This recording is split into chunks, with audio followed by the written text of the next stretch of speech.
ఆధ్యాత్మ రామాయణంలో యుద్ధకాండలో సెకండ్ సర్గ. ఇక్కడ రావణాసుడు విభీషణ్ణి తిరస్కరించుట గురించి చెప్పబడింది. శ్రీ మహాదేవ ఉవాచ లంకాయాం రావణో దృష్ట్వా కృతం కర్మ హనుమత దుష్కరం దైవతేర్వాపి క్రియా కించిత్ దవాజ్ముఖః. పరమేశ్వరుడు పార్వతీదేవికి ఇలా చెప్తున్నాడు, లంకలో ఎవరికి సాధ్యం కానిది, దేవతలకు కూడా అసాధ్యమైనది ఒకే ఒక్క హనుమంతుడు చేశాడు. రావణాసుడు అది తలుచుకుని ఇంకా ఇంకా తల వంచుకుని ఉన్నాడు. అంటే ఇక్కడ మళ్ళీ తన మంత్రులందరితో కూడా ఇతడు సమావేశం అయ్యి మాట్లాడుతున్నాడు. ఆహూయ మంత్రిణ సర్వానిధం వచనమబ్రవీత్ హనుమత కృతం కర్మ భవద్భిర్ దృష్టమేవ తత్ ప్రవిశ్య లంకాం దుర్దర్శాం దృష్ట్వా సీతాం దురాసదాం హత్వా చ రాక్షసాన్ వీరానక్షం మందోదరీ సుతం. ఇక్కడ మంత్రులందరినీ పిలిపించి మాట్లాడుతూ ఏం చెప్తున్నాడంటే, హనుమంతుడు చేసిన ఈ కార్యము అందరూ చూశారు, ఇతరులెవరికి రావటానికి ఆ ఆలోచన కూడా వాళ్ళు భయపడతారు. అలాంటిది లోపలికి రావటము, వచ్చి ఇక్కడ అసాధ్యమైనది ఆ సీతను కూడా చూశాడు. లంకలో ఉన్న వాళ్ళకే సీత అక్కడ ఉన్నదన్నదే తెలియదు. అలాంటిది ఇక్కడికి చొరబడటం, సీతాదేవి జాడ తెలుసుకోవటం, మళ్ళీ ఇక్కడ రాక్షస యోధులందరినీ కూడా హతమార్చి అందులో మళ్ళీ మండోదరి యొక్క ప్రియమైన పుత్రుడైన అక్షుణ్ణి వధించాడు. ఇక్కడ మనకి మండోదరి అని అంటాం ఎందుకు, నా బిడ్డ అని కూడా అనొచ్చు కదా. వికారాలు ఏ తారాస్థితికి ఉంటాయంటే ఇప్పుడు హనుమంతుడే వచ్చాడు, చొరబడని చోటకి చొరబట్టము, ఇవన్నీ ధ్వంసం చేయటం, మళ్ళీ కావాలని పట్టుబడి రావణాసుడితో సంభాషించి మళ్ళీ అక్కడ వాళ్ళు మళ్ళీ శిక్షించాలనుకు తోకకేదో నిప్పు పెడితే ఆ నిప్పుతోనే ఆ లంకనే మళ్ళీ దగ్ధం చేసేసి కూడా చాలా సునాయాసంగా వెళ్ళిపోయాడు. ఈ హనుమంతుడు చొరబడ్డాడు, ఇంత ధ్వంసం చేశాడని యోధుల్ని పంపించినప్పుడు వాళ్ళు మళ్ళీ హనుమంతుడి చేతిలో చచ్చిపోయినప్పుడు ఎవరిని పంపచ్చు ఎవరిని పంపకూడదని కాకుండా వీడు అల్పుడు అన్న భావనతోనే మళ్ళీ తన పుత్రుడు వెళ్తా అంటే కూడా వెళ్ళమన్నాడు. ఆ వెళ్ళిన కార్యం చేత తను మరణించాడు. అయితే ఇప్పుడు పంపింది ఎవరు? హనుమంతుడు వాడినే పంపించు, నన్ను యుద్ధం చేస్తాను ఏమన్నా చెప్పాడా? లేదే. అంటే కొన్ని మన నిజ జీవితంలో కూడా ఎలా ఉంటాయంటే, కారణం ఎవరైనా అయి ఉంటారు తప్పితే నేను కాదన్న భావనలోనే ఉంటాం. వీళ్ళ వల్ల అది చెడిపోయింది, వీళ్ళ వల్ల ఇది నష్టపోయాను, వీళ్ళ వల్ల ఇది జరిగింది. ఇవన్నీ ఏంటి అంటే అసురి స్వభావాలు. నేనన్న దేనికి బాధ్యత కాదన్నట్టుగానే మనం వ్యవహరిస్తూ ఉంటాం. ఈ అజ్ఞాన లక్షణాలు. ఇంత విజయాన్ని సాధించి అన్నీ చేసి ఉన్నప్పుడు కూడా కొన్ని మనకు అనుకూలంగా ఉన్నప్పుడు నేను స్వల్పంగా ప్రయత్నం చేసినా సరే అది నాకు చాలా సునాయాసంగా అయిపోతూ ఉంటుంది. అది నాకు అనుకూలం ఉన్నది అన్నది గ్రహించటం ఎంత ముఖ్యమో, నాకు అనుకూలంగా లేదన్నది కూడా గ్రహించాలి. అందుకే దేశకాల పరిస్థితులు అనుగుణంగా అని చెప్పేది. ఇక్కడ చొరబడని చోట చొరబడటము, సాధ్యం కానిది సాధించుకుని మళ్ళీ తిరిగి వెళ్ళగలిగాడు అంటే ఇక్కడ మళ్ళీ నా పతనం దీంతో మొదలైందన్నది గ్రహించగలగటము. దత్వా లంకామశేషేణ లంఘయిత్వా చ సాగరం యష్మాన్ సర్వానతిక్రమ్య స్వస్థోఘాద్ పునరేవ సహా. అంటే ఇక్కడ లంకలోకి చొరబడటం అన్నది వేరే సంగతి. ఈ లంక దగ్గరికి రావాలి అంటే కూడా ఆ సాగరాన్ని దాటాలి.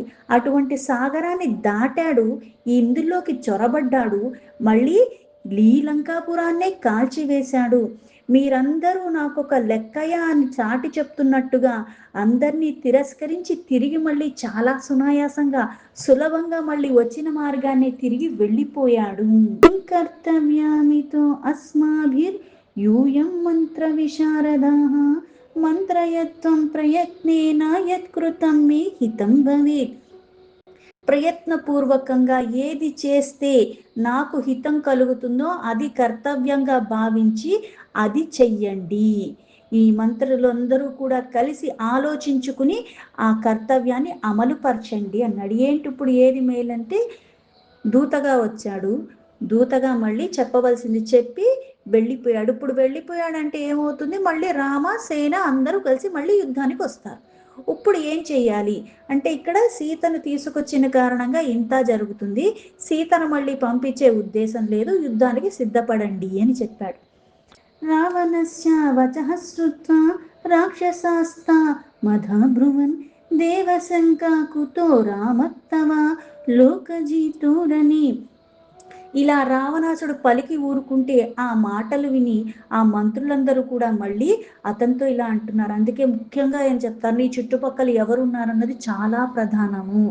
ఆహా ఓహో అని మనకి భజన కొట్టే బ్యాచ్ అంతా మన చుట్టూ ఉన్నారు అంటే ఆ సమయాన్ని సందర్భాన్ని విశ్లేషించకుండా ఏ ప్రమాదం వస్తుందో అది ఏంటి అన్నది కూడా గ్రహించలేని స్థితిలో ఉన్నప్పుడు అనర్థాలకే దారి తీస్తుంది. ప్రతిదానికి ఎగబడిపోయి మనము చెయ్యకూడదు. వీళ్ళందరూ మళ్ళీ రావణాసుడు చేసిన ఘనకార్యాల గురించి అవన్నీ పొగుడుతూ చెప్తున్నారు. దేవా, యుద్ధముల ద్వారా లోకాలనే జయించిన వాడివి, ఈ రాముడి వల్ల నీకేమి భయము, ఈ రాముడు ఒక అల్పుడు కదా అన్న భావనలు. ఇంద్రస్తు భద్వా నిక్షిప్త పుత్రేణ తవ పత్తనే జిత్వా కుబేరమానీయ పుష్పకం భుజ్యతి త్వయా. నీకు నీ పుత్రుడు అండగా ఉన్నాడంటే అక్కడ అక్షుడు మరణించినా ఇక్కడ ఇంద్రజిత్ ఉన్నాడు, ఇంద్రుణ్ణే బంధించి తీసుకొచ్చాడు, ఇంద్రుడు ఒక రాజధాని నుంచి ఇంద్రుణ్ణే వెళ్ళగొట్టినవాడు. అలాగే ఈ నగరం ఏదైతే నువ్వు నివసిస్తున్నావో కుబేరుణ్ణి జయించి ఇది నువ్వు సాధించుకున్నావు, ఆ పుష్పక విమానాన్ని కూడా నీచెంత పెట్టుకుని ఇవన్నీ నువ్వు భోగాన్ని అనుభవిస్తున్నవాడివి. యమోజిత కాలదండాత్ భయం నాభుత్తవ ప్రభు వరుణో హుంకృతేనైవ జితః సర్వేపి రాక్షసాః. నువ్వు యముడినే జయించావు, ఇక నీకు కాలదండం భయం అన్నది లేనే లేదు. అంటే ఎవరి వల్ల మరణం లేదు కదా, అందరినీ జయించేశావు, దిక్పాలకులందరినీ జయించా, అందుకే వరుణుడు ఏంటి ఇతర అందరినీ కూడా జయించిన వాడివి. సర్వరాక్షసులు కూడా నీ యొక్క హుంకారం చేతనే వాళ్ళని కూడా జయించావు. మయో మహాసురో వీత్వా కన్యాం దత్వా స్వయం తమ త్వద్వశే వర్తతే అత్వాపి కిముత్తాన్యే మహాసురాః.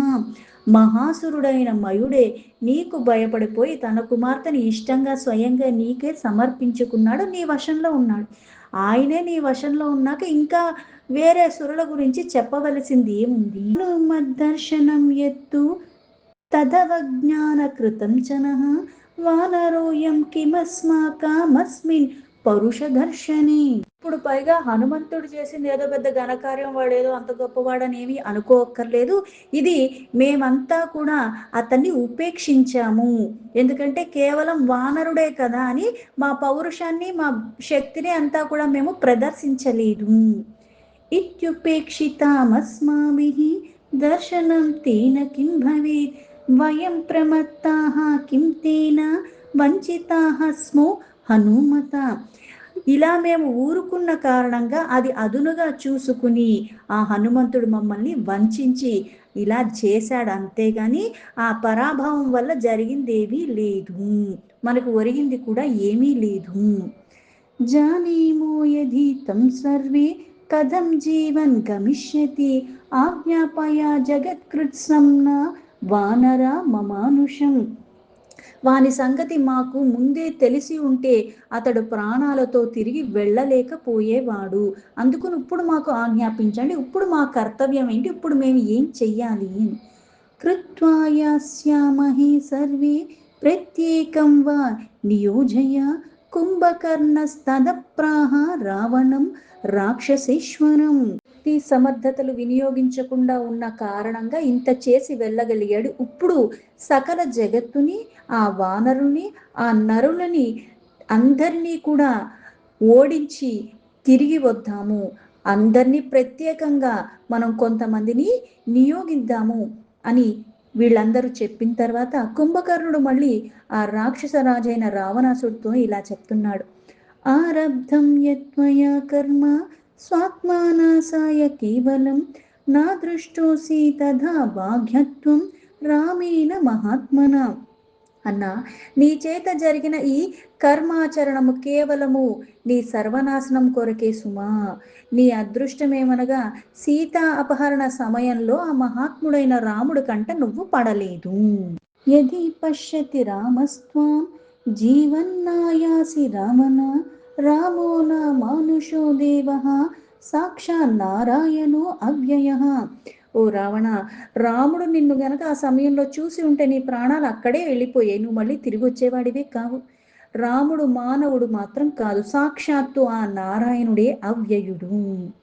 సీతా భగవతి లక్ష్మి రామపత్ని యశస్విని రాక్షసానాం వినాశాయ త్వయా నీత సుమధ్యమా. సీత ఆ భగవతి అయిన లక్ష్మీదేవి, యశస్వి అయిన ఆ రాముడొక్క భార్య, సౌందర్య రాశి అయిన ఆ తల్లి సకల రాక్షసుల్ని నిర్మూలించటానికే నీ చేత లంకలోకి తీసుకుని రాబడిందంటే నువ్వు తీసుకొచ్చిన ఆ దేవి కారణంగానే ఇప్పుడు అందరికీ నాశనం అన్నది ఉన్నది. ఆ పని చేయకపోతే ఈ గతి కలిగేది కాదు అని. విషపిండమివాగిన్య మహామీనో యథా తథా ఆనీత జానకి పశ్చాత్వయా కిం వా భవిష్యతి. సొరచాప ఎలా అయితే విషపిండాన్ని అదే మింగేస్తూ ఉంటుందో, అలాగే ఇక్కడ తప్పించిపోయి ఉన్న కారణంగా మరణాన్ని కోరి తెచ్చుకున్నావు. నీ చేత ఆ సీతాదేవి తీసుకురాబడిన కారణం చేతనే ఇది జరిగింది, ఇంకా వేరే ఏమీ జరగదు. యద్యప్యానుచితం కర్మ త్వయా కృతమజానత సర్వం సమం కరిష్యామి స్వస్థచిత్తో భవ ప్రభు.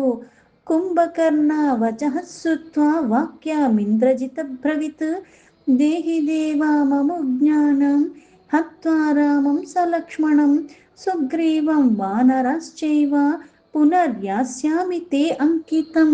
రావణాసుడు సోదరుడే కుంభకర్ణుడు. తెలియక నువ్వు ఇది చేశావు, కానీ ఇది సరైనది కాదు. అయితే నువ్వు చేసిన కార్యాన్ని ఇంతకు ముందు నువ్వు ఏదైతే చేశావో దాన్నంతా కూడా నేను చక్కబరుస్తాను అని చెప్పాడు. ఆ మాటలు విని అక్కడ కుంభకర్ణుడు ఊరుకున్నాడు, రావణాసుడు ఏమీ మాట్లాడాడు. వెంటనే రావణాసుడు ఒక కొడుకైన ఇంద్రజిత్తు మళ్ళీ ఇలా అన్నాడు, దేవా నాకు నువ్వు అనుమతి ఇవ్వు. లక్ష్మణుణ్ణే కాదు రాముణ్ణి సుగ్రీవుడి సహా వానరసేనను మొత్తాన్ని కూడా హతమార్చి తిరిగి నీ సన్నిధికి వస్తాను అన్నాడు. తత్రాగతో భగవత్ ప్రధానో విభీషణో బుద్ధిమతం వరిష్ఠః శ్రీరామ పాదద్వయా ఏకతానః ప్రణమ్య దేవారి ముపో ఉపవిష్టః. అంటే ఇక్కడ ఆ సందర్భాన్ని అనుసరించుకుని ఇప్పుడు దాన్ని సరి చేసుకుంటే ఈ ఉపద్రవం ఇక్కడతోనే ఆగిపోతుంది. దాని గనక సరి చేయకపోతే సర్వనాశనానికి దారి తీస్తున్న ఇక్కడ పుత్రుడు ఏం చేస్తున్నాడు, సహకారం అందిస్తున్నాడు. నీకోసం నేను యుద్ధానికి వెళ్ళిపోతా, నేను యుద్ధం చేసైనా వచ్చేస్తాను వాళ్ళందరినీ హతమార్చి అని. అంతటా అక్కడే ఉన్నాడు. ఇక్కడ మళ్ళీ భగవతోత్తముడు బుద్ధిమంతుల్లో శ్రేష్ఠుడు శ్రీరామ పాదద్వయ ఏకాంత భక్తుడైన విభీషణుడు అక్కడికి వచ్చి ఆ సభలో ఉన్న ఆ రావణాసుడికి మళ్ళీ నమస్కరించప్పుడు కూర్చున్నాడు. అందరినీ పిలిపించాడు. ఎందుకంటే వీళ్ళందరికీ సీత అక్కడికి తీసుకుని రాబడింది అని ఉంది ఇన్నాళ్ళు అన్నది కూడా వాళ్ళకి తెలియదు. ఇప్పుడు ఇంత ధ్వంసం జరిగి ఇంత నష్టం జరిగిన తర్వాత అందరికీ సీత అక్కడ ఉన్నదని తెలిసింది. ఇప్పుడు దీనికి పరిణామం ఏంటి, ఇప్పుడు మనం చేయాల్సిన కర్తవ్యం ఏంటి అని చర్చించుకోవాల్సింది వచ్చింది. అంటే ఏదన్నా సరే నువ్వు ఒకటి చేసి వచ్చేస్తావు, ఈ ఒకటి చేసి వచ్చిన కారణంగా నీ ఒకటితోనే నీతోనే పోదది, అందరికీ దాని ప్రభావం ఉంటుంది.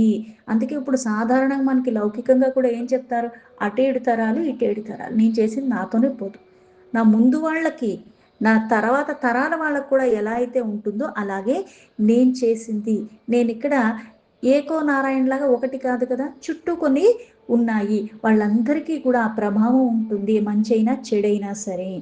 ఇక్కడ ఒకళ్ళు స్వార్థం కోసం చేసినా సరే అది ఏమవుతుంది, వీళ్ళందరూ కూడా బలైపోతారు. ఇక్కడికి ఇప్పుడు విభీషణుడు వచ్చాడు. విలోక్య కుంభ శవనాది దైత్యాన్ మత్త ప్రమత్త నతి విస్మయేన విలోక్య కామాతురామ ప్రమత్తో దశాననం ప్రాహ విశుద్ధ బుద్ధి.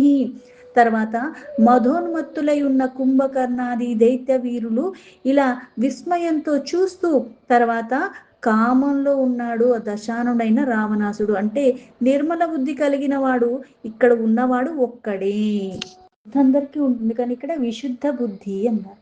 అందుకుని ఇప్పుడు నావాడు కదా అని పక్షపాతం కాకుండా నీకు శ్రేయస్సు కలిగేది, నీకు హాని కానిది, పైగా ఇది సర్వులకి హితకరమైనదే వాళ్ళు మాట్లాడతారు, వాళ్ళు అదే చెప్తూ ఉంటారు. అందుకే ఇక్కడ జాగ్రత్తగా జరిగిన దాన్ని జరగబోవాల్సింది కూడా ఊహించి ఇప్పుడు విభీషణుడు మాట్లాడుతున్నాడు. నా కుంభకర్ణేంద్రజితో చ రాజస్తథా మహాపార్శ్వ మహోధరౌతో నికుంభ కుంభౌ చ తథా తిక్కాయః స్థాతుం న శక్తా యది రాఘవస్య. అహంకారానికి లోబడి ఇప్పుడు ఆలోచన మళ్ళీ అమలుపరచకూడదు. ఎందుకంటే రాముడు ముందు మోహాన్ని అన్ని త్యాజించి రాజా కుంభకర్ణుడు లేదా ఇంద్రజిత్తు ఇటువంటి వాళ్ళు మహాపార్షులు కానీ మహోదరులు కానీ ఎంతమంది శూరులైనా సరేని కుంభాదులు పెద్ద పెద్ద శరీరాలు కలిగి ఉన్న వారికి ఎవరికీ కూడా సాధ్యం కాదు. వీరెవ్వరూ కూడా రాముడు ముందు నిలవలేరు. సాధారణంగా యుద్ధానికి వెళ్ళేటప్పుడు ఏం చెప్తారు అంటే, నాకెంతొచ్చు, నాకేమొచ్చు ఇవన్నీ పక్కన పెడితే నేను ఎవరి మీద యుద్ధానికి వెళ్తున్నాను, వాళ్ళు ఏం చెయ్యగలరు, వాళ్ళకేం వచ్చు, వాళ్ళ పక్కన ఎవరున్నారు, ఇవన్నీ కూడా ఆలోచించుకొని అప్పుడు మనం ఒక ఆలోచనతో అప్పుడు ముందుకు వెళితే ఏమన్నా మన ప్రయత్నం మనకి కాస్త అనుకూలంగా ఉండొచ్చేమో. ఏమీ అనుకోకుండా నాకు ఇంత ఉంది, నాకు ఇది కావాలి కాబట్టి నేను ఇది చేసేస్తానని అడ్డదిడ్డంగా వెళితే ఏమవుతుంది అంటే దేనికి మనకేమి అనుకూలం ఉండడం సరిగా మనం కూడా ఉండే అవకాశం ఉండదు. సీతా విధానేన మహాగ్రహేణ గ్రస్తోసి రాజన్నచతే విముక్షః తామేవ సత్కృత్య మహాధనేన దత్వాభిరామాయ సుఖీ భవత్వం. రాజా, సీతాదేవిని బలవంతంగా ఇక్కడ నువ్వు తీసుకొచ్చావు, అయితే ఇక్కడ నీకు మోక్షం లేదు, కానీ చేసిన పని ఎలాగో చేసావు. ఇప్పుడు ఉద్ధరింపబడాలి అంటే నువ్వు ఆవిడ్ని సకల భోగాలతో సత్కరించి ఆవిడ్ని మళ్ళీ రాముడికి అప్పచెప్పేస్తే అప్పుడే నీకు సుఖాలు కలుగుతాయి అన్నాడు. యావన్న రామస్య సీతాః శీలీముఖ లంకామభివ్యాప్య శిరాంసి రక్షసాం చిందంతి తావద్రఘునాయకస్య భూస్వాం జానకిం త్వం ప్రతిధాతుమర్హసి. అలా కాకుండా గనక యుద్ధానికే సిద్ధపడితే ఆ రాముడు యొక్క వాడైన బాణాలు లంకంతా కూడా వ్యాపించిపోతాయి, రాక్షసుల యొక్క తలలన్నీ కూడా తొలగించబడతాయి. ఆ రాముడు నాయకత్వంలో వాళ్ళు వస్తున్నారు, అందుకని ఆ రాముడొక్క ప్రాణానికి ప్రాణం ఆ సీతాదేవి, ఆవిడ్ని ఆయనకి అప్పచెప్పడం తప్పితే వేరే రకంగా ఏది చేసినా సరే అన్నిటికీ నాశనానికి పతనానికి మూలమవుతుంది అని చెప్పాడు విభీషణుడు. దీనికి ఆధ్యాత్మ రామాయణంలో యుద్ధకాండలో సెకండ్ సర్గాలో 24 శ్లోక సంపూర్ణం.